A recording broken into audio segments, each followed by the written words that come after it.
I wanted to ask you too, because you've said a couple of times, I just want to differentiate.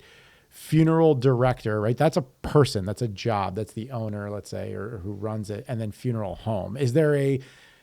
You've said director a few times. I just want to make sure for folks listening, like, is there a differentiation that's relevant there? Meaning like I'm a director, the funeral entity, the business, whatever is separate, or like we're one and the same. Like you said, if I'm the funeral director, I can only work at one facility. Therefore we're one and the same. Who am I looking at? Like if I'm vetting somebody, what am I thinking about in that regard?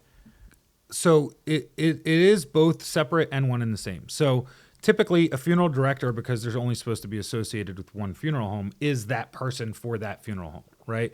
But a funeral home will also have other employees, right? Okay. So there'll be associates, there'll be like trainees, so to speak, sure. Right? And it's okay to let trainees to do work, right? They just have to be properly trained and licensed and in the system there. And so, if something happens at a funeral home, right, it might have been the trainee that did the error. So it's going to be the trainee that's probably responsible, but you're not going to sue the funeral trainee. Right. So you're going to sue the funeral home, right?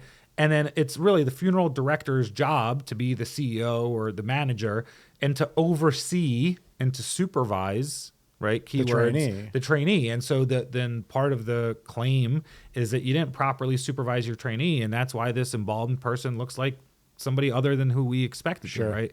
Or you didn't properly supervise your trainees and they didn't keep adequate records, and now we have no idea who this person is.